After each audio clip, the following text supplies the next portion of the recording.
पिछला एपिसोड में हमने देखा जेजरी अपने टीम के साथ लाहौस के लिए निकल जाता है। फिर विशन वहाँ पे खड़ा होकर उस टाइम के बारे में सोचता है जब उसने कहा था कि वहाँ रॉलेट भाग गया है। इसमें फिर जेजरी कहता है, मैं समझता हूँ कि आप कैसा महसूस कर रहे हैं विशन, लेकिन किसी भी तरह से अगर वो बच्चों को खतरे में डालता है तो विशन बोलता है, मिस्टर जेजरी, आपको केवल बच्चों को ही प्रोटेक्ट नहीं करना है। अब आपके पास वे सभी लोग हैं जिनसे आप प्यार करते हैं, तो उस आदमी पर दया करना बंद करो जिसने आपकी पीठ के ऊपर छुरा घोपा है। फिर जेजरी मन ही मन कहता है, इस बार का आशीर्वाद मास्टर और उसकी फैमिली पर बना रहे हर एक कदम पर, और इसी को मैं प्रे करता हूँ। फिर हम अगले सीन में देखते हैं वे सभी आराम करने के लिए एक जगह पे रुकते हैं तो जेजरी सबको कहता है, घोड़े को भरपूर पानी दे। मेरा मानना है कि कल बारिश होगी, इसलिए प्लान अगले दिन के प्रस्थान का है, भरपूर आराम करे। उसी टाइम वहाँ पे अलग और गेस्टन आता है तो अलग कहता है, फादर। इस पे जेजरी कहता है, अलग गेस्टन, क्या आप ट्रिक की वजह से थक गए हैं? तो गेस्टन कहता है, हम ठीक है मैजेस्टी, हमने चित्र बनाए, उसपे रंग भरे और किताबें भी पढ़े। फिर अलग कहती है, हाँ, जब हम बोर हो जाते हैं तो लूसी हमारे लिए बानी बजाती है। फादर, मैं आपको बहुत गाना सुनाऊंगा जो मैंने और गेस्टन ने गाड़ी में गाया था। रुको गेस्टन, इसकी शुरुआत कैसे करे?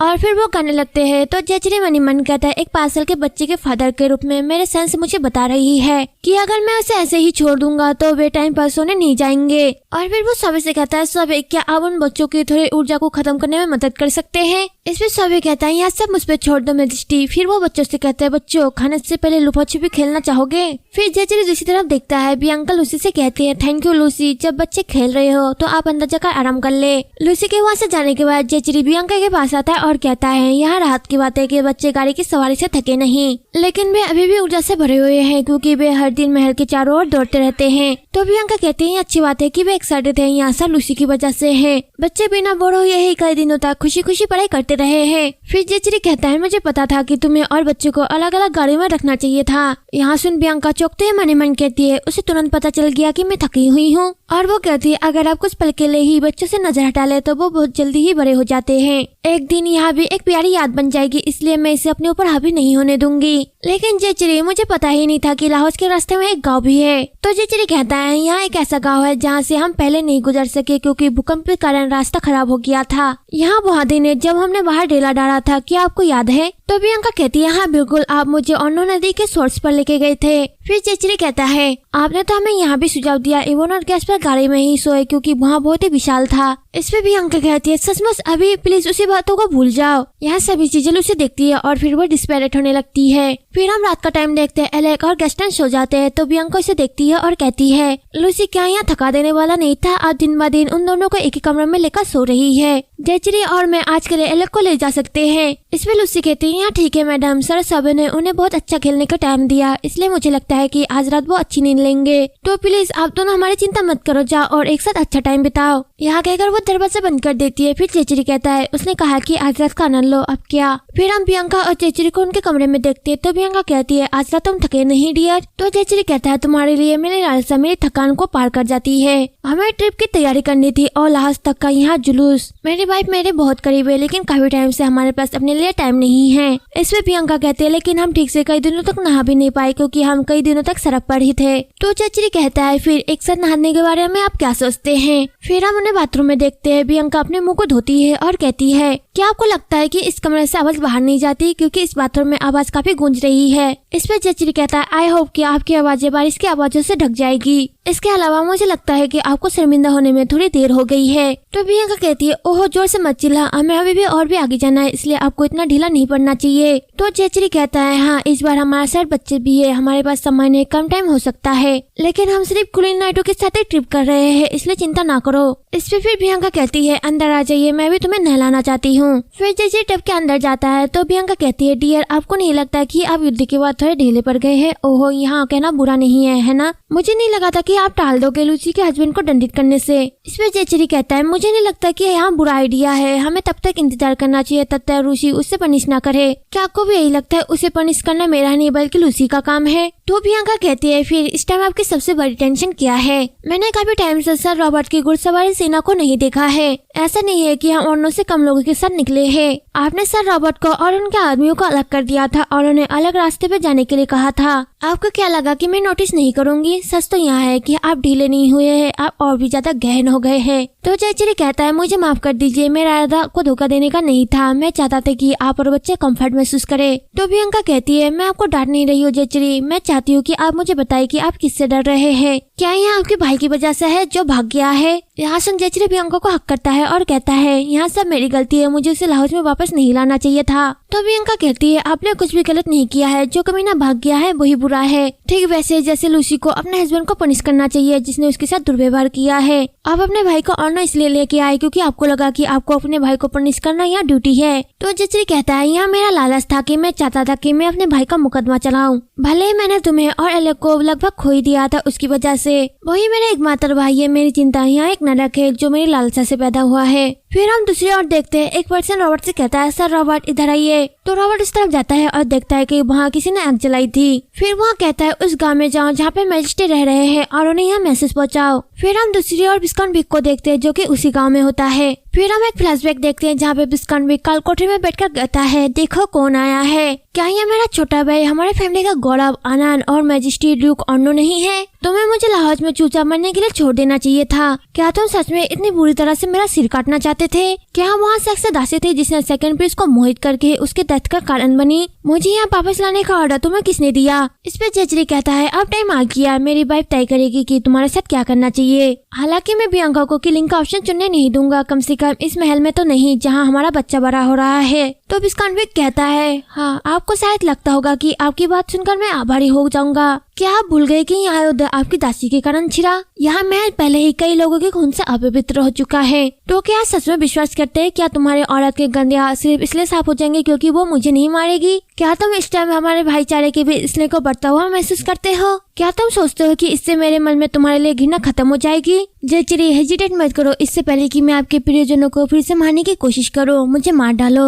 फिर हम उस फ्लैशबैक से वापस आ जाते हैं और प्रियंका जोर जोर से कहती है जेचिरी जेचिरी, लेकिन जेचिरी नहीं उठता। तो प्रियंका मन ही मन कहती है मैंने उसे जगाने के लिए जोरों से हिलाया है, अब तक उसे जाग जाना चाहिए था और मुझे गले लगा लेना चाहिए था, वहाँ कैसा सपना दिख रहा है, वहाँ जाग नहीं रहा। इसके बाद वो जेचिरी को हक करती है और फिर से सोते हुए कहती है संत का टाइटल मिलना यहाँ कितना यूजलेस है, जब तक वो आदमी जो मेरे से प्यार करता है मेरे साथ नरक से गुजर रहा है, मैं उसके लिए कुछ भी नहीं कर सकती। तभी लूसी दरवाजा खटखटाती है और कहती है मैडम क्या आप उठ गए हैं। तो प्रियंका कपड़े पहनकर बाहर जाती है और देखती है कि बारिश हो रही है। फिर वो कहती है एलेक और गैस्टन गाड़ी में बैठे बैठे भी अधिक उदास दिख रहे हैं। इस पे लूसी कहती है बेबस अपना नाश्ता उठाते और मुश्किल से खाते।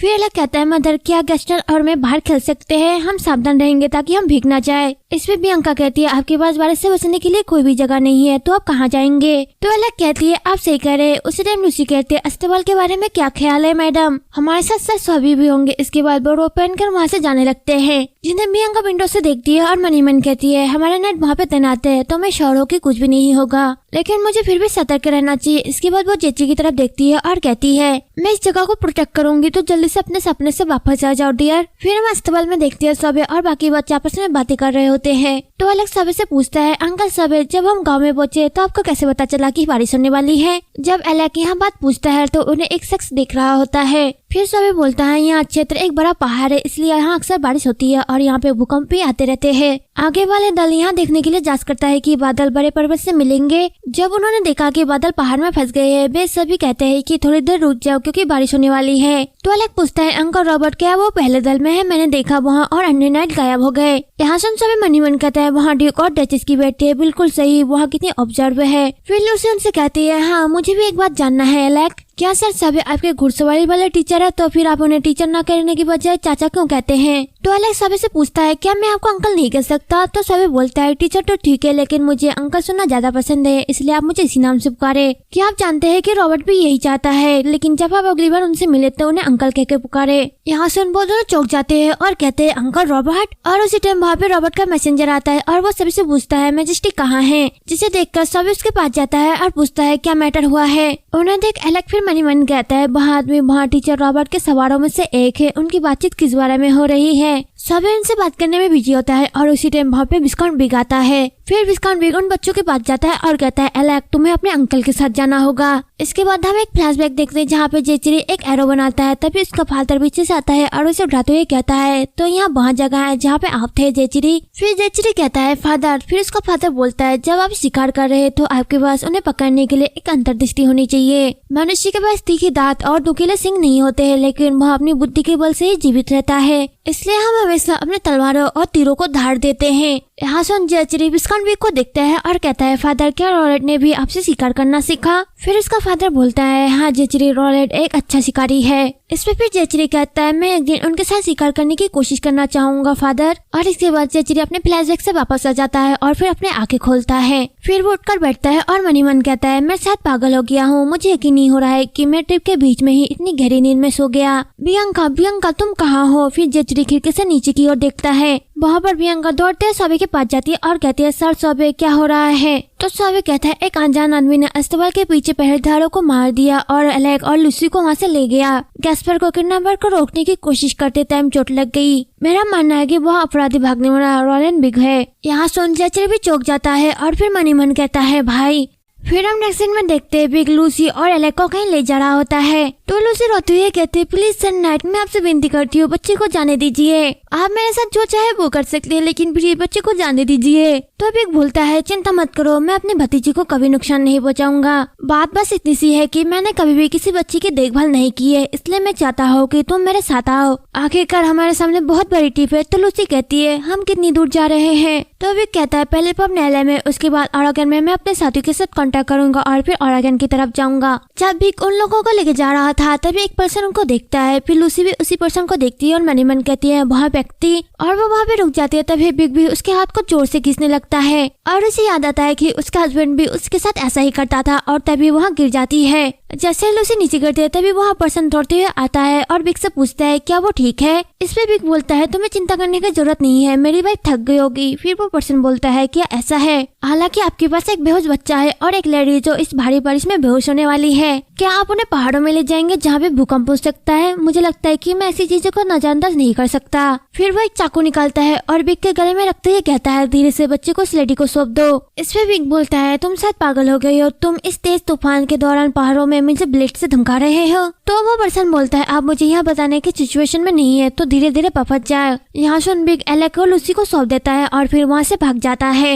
उसके जाने के बाद वहाँ पर्सन लूसी से पूछता है, क्या आप ठीक है? उसी टाइम वहाँ पे सौबे भी आ जाता है और वो कहता है, लूसी। फिर लूसी कहती है, सर सौबे। फिर सौबे बोलता है, तुम ठीक हो? तो लूसी कहती है, हाँ एलेक बेहोश है, लेकिन मुझे नहीं लगता कि उसे चोट आई है। फिर सौबे लूसी को एक रोप पहनाता है। तो लूसी कहते हैं, इस आदमी ने मुझे बचाया है। तो सौबे उस पर्सन से कहता है, आपने मेरी फैमिली को बचा लिया, थैंक यू, मैं ड्यूक ऑर्नो की फैमिली से सौबे हूँ। यहाँ सुन वहाँ पर्सन चौंकते हुए मनी मन कहता है, ड्यूक ऑर्नो वॉर हीरो? फिर सौबे कहता है, जिस आदमी से आप मिले वहाँ एक अपराधी है जो हाउस ऑनर से भाग गया था, वहाँ रॉलेट बिग है। क्या आप मुझे बता सकते हैं कि वहाँ किस तरफ भागा है? फिर हम दूसरे सीन में देखते हैं बिग नदी के पास बैठकर पानी पीता है और फिर कहता है, तुम्हें कैसे पता चला कि मैं यहाँ पे हूँ? वो जिससे बात करता है वो जेचरी होता है। फिर जेचरी कहता है कि आपको नहीं पता, जिस आदमी ने आपको शिकार करना सिखाया उसने मुझे भी सिखाया। फिर हम कुछ टाइम पहले का सीन देखते हैं। बिग दौड़ते हुए नदी के पास आता है और मनी मन कहता है, अगर यह पानी नदी से आ रहा है तो यहाँ अवश्य ही वहाँ पानी होगा जिसे मैं पी सकता हूँ। फिर वो पानी पीने लगता है तभी पीछे से जेचरी आता है और वो कहता है, यहाँ एक लापरवाह शिकार था भाई। वह नदी जो मेरे क्षेत्र से बहकर आती है उसका स्रोत इसी पर्वत में है। आखिर आपने ऐसा क्यों किया? भाग जाना फिर किडनैप करना, इससे आपके अपराधों की सूची और बढ़ जाएगी। इसमें भी बोलता है कि आप जानते हैं बचपन से ही मुझे आपकी वह नजर कभी पसंद नहीं आई। वह आपके आंखों में दिख रहा निशान जो मुझसे पूछते रहती है कि मैं आपको अपना भाई क्यों नहीं मानता। फिर भी हम दोनों के बाल और आंखें एक जैसी, चांदी जैसी है। फादर को तब हसविक ने अपने दावन के रूप में गोद लिया था और मेरे मॉम से शादी कर ली। जब बहुत चल बची तो उन्होंने नई पत्नी की तलाश में हाउविक के फैमिली वंश की बारीकी से छानबीन की। उन्होंने एक दूर रिश्तेदार से शादी की और उन्हें एक नई मालकिन के रूप में ले आए। मैं हाउस का बड़ा बेटा उत्तराधिकारी अभी भी छोटा था और उन्हें एक माँ की जरूरत थी। इसलिए जब मेरी नई माँ जिसने मेरी देखभाल की वहाँ डिलीवरी के कारण चल बसी तो मैं इसे समझ नहीं पाया।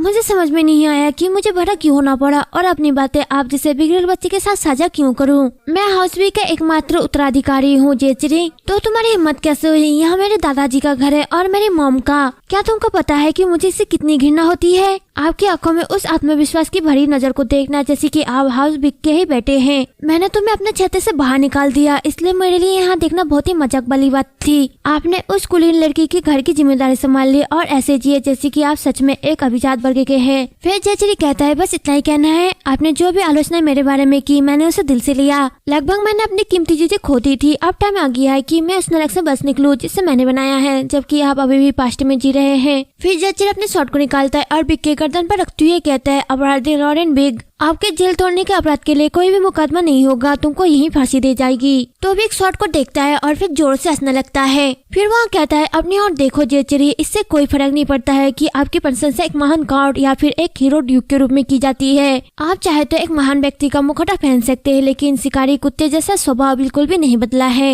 एक ऐसी चौकीदार पिंजरे के अंदर मरने की बजाय जिसके पास पारिवारिक वैधता का अभाव है और जो एक कुलीन व्यक्ति होने का नाटक करता है, मैं जेल की दीवारों से बाहर आजादी से मरना पसंद करूंगा। यहाँ कहकर वो नदी में कूद जाता है। चीज़े देख जेचरी चौंक जाता है और फिर नीचे बैठ कर रोते हुए कहता है भाई। फिर हम नेक्स्ट सीन में देखते हैं लूसी के पास वही पर्सन आता है और वो कहता है तुम ठीक हो। इस पे लूसी कहती है हाँ, लेकिन मुझे यकीन नहीं हो रहा है कि ऐसा कुछ हुआ है। मुझे नहीं पता कि मैं उनकी आंखों में कैसे देखूंगी। यहाँ कहकर लूसी रोने लगती है। फिर वो पर्सन बोलता है हाँ, मैं जानता हूँ कि ऐसे सिचुएशन में ऐसा बातें पूछना अनुचित है, लेकिन क्या मैं आपका नाम। तभी वहाँ पे बियांका आती है और वो चिल्लाती हुई कहती है लूसी। तो लूसी खड़ी होती है और कहती है मैडम मुझे माफ कर दीजिए, मुझे बहुत ही दुख है। तो बियांका लूसी को हक करती है और कहती है मुझे खुशी है कि आप सेफ है। क्या आप डर गए थे और क्या आपको चोट लगी है। तो लूसी कहती है मैडम मैं, और फिर रोने लगती है। तो बियांका उसके आंसुओं को पूछती है और कहती है ऐसा मत देखो कि तुमने कुछ गलत किया है। आज की घटनाओं की जिम्मेदारी, इसका पूरा बोझ मुझे और जेचरी को उठाना होगा जो घर के मालिक और मास्टर है। और फिर वो मन मन कहती है मुझे हमेशा सतर्क रहना चाहिए था जब से रोलैंड बिग भाग गया है। मैं जानती हूँ, लेकिन तभी वहाँ पे जेचरी आता है और रोते हुए कहता है बियांका। जेचरी को ऐसे रोता हुआ देख बियांका भी रोने लगती है और जेचरी उसे हक करता है। फिर बियांका मन मन कहती है वहाँ और मैं दोनों ही जानते थे कि कुछ ऐसा ही होगा। इसके बाद वही पर्सन जेचरी से कहता है जिसने लूसी की जान बचाई थी, मैंने उस लेडी को बच्चे के साथ खुश होते देखा है, लेकिन जब थोड़ी देर पहले मैंने उसे पहाड़ों में चढ़ते हुए देखा, यहाँ स्पष्ट था कि यहाँ सामान्य स्थिति नहीं है। ऐसी सिचुएशन में कोई भी नाइट इंटरफेयर कर सकता था। तो जेचरी कहता है तुम्हारा नाम क्या है। फिर वो पर्सन बोलता है मैं जोसेफ हूँ मैजेस्टी। तो जेचरी कहता है मेरी बेटी और मेरे बेटे को बचाने के लिए आपका शुक्रिया, आप ऑनर के उधार करता है। यहाँ देख जोसेफ घबराते हुए कहता है मैजेस्टी ऐसा मत करो प्लीज, मुझ जैसे नाइट के सामने आपका इस तरह से झुकना आवश्यक नहीं है। तो जेचरी कहता है अगर मैं ऐसी स्थिति में नहीं झुक सकता जिसमें झुकने की जरूरत है, तो मेरा सिर मेरे कंधों पर एक आभूषण की तरह ही है। मैं आपसे रिक्वेस्ट करता हूँ कि आप मेरे ग्रेटिट्यूड को एक्सेप्ट कर ले। क्वीन फर्स्ट ऑर्डर के 5वें शासनकाल में ऑर्नोज वहाँ लाहौस में एंटर करता है। ऐसा कहा जाता है कि राजधानी की ट्रिप में ज्यादा टाइम एक घटना घटी, लेकिन इसका स्पेशली से कोई भी रिपोर्ट नहीं है। फिर हम नेक्स्ट सीन में ऑर्डो के गार्डन में देखते हैं। ऑर्डो कहते हैं तब रोलैंड बिग अवश्य ही ऑर्नो की नदी में बह गया होगा, क्या उसका शरीर मिला। तो जेचरी कहता है बैरन जो अभी फिलहाल ऑर्नो में ही है, वहाँ करेंटली उनके सबको ढूंढ रहे हैं। अगर वो मर चुका है तो उसके अफसोस पहले ही खोज लिए होंगे। यहाँ उसके भागने का मामला है और यहाँ भी कि अभी तक उसकी बॉडी नहीं मिली है। इस पे ऑटो कहते हैं मैं मानती हूँ, इसका मतलब है कि बिग के कुछ सहयोगी अभी भी आसपास मौजूद होंगे। मेरा मतलब लेड प्रिंस जेकॉब के फॉलोवर्स से है। तो जेचरी कहता है बच्चों की नैनी के अनुसार उन्होंने ओरेगन के सहकर्मियों का उल्लेख किया। उसने से यहाँ कहा कि उसका एक सपोर्टर वहाँ पोपो के दरबार में है। तो ऑल्डो कहती है मुझे विश्वास है कि मैं अपने लेबर पर ओरेगन के मामले पर गौर कर सकती हूँ, लेकिन मैं इस बात को लेकर काफी सतर्क हूँ कि मुझे पोपो की अदालत में कैसे जाना चाहिए। मेरे कार्य को पोप न्यायालय के अधिकारों को कमजोर करने के प्रयास के रूप में गलत समझा जा सकता है। इसमें बियांका कहती है मैं इसकी जांच करूंगी मैजेस्टी। यहाँ एक ऐसी सिचुएशन है जिसमें संतरी के रूप में मेरी पोजीशन का यूज किया जाना चाहिए। यहाँ सुन जेचरी कहता है बियांका। तो बियांका कहती है मैं अच्छी तरह से जानती हूँ कि आप टेंशन में हैं। विस्कॉन बिग ने मेरी एक लौती बेटी को धमकाया और एक यंग लेडी जिससे मैं ऐसा प्यार करती हूँ जैसे कि वो मेरी बच्ची हो, जिसमें मैं कुछ भी नहीं कर सकी। और जेचरी मुझे पता है कि यहाँ कितना है। मैं बिग के महान सपोर्टर की पहचान को खोलूंगी और यहाँ श्योर करूंगी कि वे उन लोगों के दिल में एक निशान छोड़ने के भुगतान करे जिनसे मैं प्यार करती हूँ। मैं यहाँ श्योर करूंगी कि यहाँ घटित हो, चाहे इसके लिए मुझे कुछ भी करना पड़े। इसके बाद हम दूसरे सीन में देखते कस्टर नाम जिसका नाम हेक्टर होता है, वह एक लकड़ी का हिरन बनाता है जिसे देख अलग कहते हैं वाह यहाँ एक हिरन है। फिर गैस्पर भी कहता है क्या मैं भी कोशिश कर सकता हूँ। तो कस्टरनाट उसे सिखाते हुए कहता है क्या आपने किसी तीर का सिर स्थिर किया है। आप इस तरह से छड़ियों के चारों और यहाँ रस्सी लपेटते हैं, जिसे देख गैस्टन कहता है सर हेक्टर आप हमारी आंटी लूसी की तरह है। इससे फिर एलेक कहती है हाँ मैं भी यही सोच रही थी। लूसी और में कस्टर के रन और बानी बजाने में अच्छी है, नर्सी वोंडियली में इन चीजों में अच्छी नहीं है। फिर गैस्टन कहती है हाँ यहाँ सच है, लूसी आज आराम कर रही है क्योंकि वह बीमार है। फिर एलेक कुछ सोचती है और कहती है सर हेक्टर क्या होगा अगर लूसी सच में बीमार हो जाए क्योंकि उसे मेरे साथ घसीटा गया था। तो हेक्टर एलेक के सिर पर हाथ रखते हुए कहता है, मैं देख रहा हूँ कि आपको लगता है कि यहाँ सब आपकी गलती है। फिर कस्टन कहता है, यहाँ आपकी गलती नहीं है अलग, मुझे आपकी और आंटी की रक्षा करनी चाहिए थी। यही वादा मैंने अर्नो को छोड़ने से पहले अपने मॉम डैड से किया था, लेकिन ऐसा इसलिए हुआ क्योंकि मैं अपना वादा पूरा नहीं किया। इस पे अलग कहती है, नहीं कस्टन, यहाँ तुम्हारी गलती नहीं है, मैं तुमसे बड़ी हो तो जा रही, ये सब मेरी गलती है। यहाँ के घर में दोनों रोने लगते हैं। उसी टाइम वहाँ पे मेरियल आती है और वह कहती है, तुम दोनों में से किसी ने भी कुछ भी गलत नहीं किया, तुम दोनों अभी भी बच्चे हो। यहाँ वही है जो मेरी नैनी ने मुझे बताया था जब मैंने कहा था कि मैं दोबे क्षेत्र में ही रहना चाहती हूँ और मॉम और मेरे छोटे भाई बहन की सुरक्षा करना चाहती हूँ। बेतुका मत बनो, तुम अभी भी बच्ची हो लेडी मरियल। बच्चों को कुछ भी करने की जरूरत नहीं है, उन्हें बस बनना है और हेल्थी रहना है और इससे आगे कुछ भी नहीं, यही उन्होंने मुझसे कहा था। इस पे एक्टर कहता है, कस्टा के अडल्ट हमेशा बच्चों को यही बताते हैं, बस स्वस्थ रहना है और बड़ा होना, यही प्रशंसा का योग्य है। सिर्फ सुरक्षित और हेल्थी होकर आप तीनों पहले से ही शानदार काम कर रहे हैं। फिर हम नेक्स्ट सीन में ऑडो के कैस्टल में देखते हैं। ऑडो कहती है, जब मैं ड्यूक और डचेस ऑफ ऑर्नो से बात कर रही थी तो यहाँ हुआ। फिर एक्टर कहता है, डरने की याद बच्चों में लंबे टाइम तक रहेगी, लेकिन मुझे लगता है कि वे जल्दी ही ठीक हो जाएंगे। तो ऑडो कहती है, मैंने पहले भी इस बात पर ध्यान दिया है, लेकिन आपको सच में बच्चे पसंद है ना? अगर तुम मेरे साथ नहीं होते तो आप शायद पहले ही फादर बन चुके होते। इस पे एक्टर कहता है, मैं श्योर हूँ कि बच्चों को बड़ा होते हैं देखना बहुत ही खुशी की बात है। हालांकि मैं एक चांद हूँ जो सूरज के लिए तरसता है, लेकिन आपके चंद्रमा के रूप में जीना मेरे लिए एक सम्मान की बात है। और यहाँ एपिसोड यहीं पे खत्म हो जाता है। अगर आपको वीडियो पसंद आई हो तो लाइक और कमेंट करें, साथ ही मेरे चैनल को सब्सक्राइब करके बेल आइकन के बटन को भी दबा दे ताकि आपको वीडियो की नोटिफिकेशन मिलती रहे।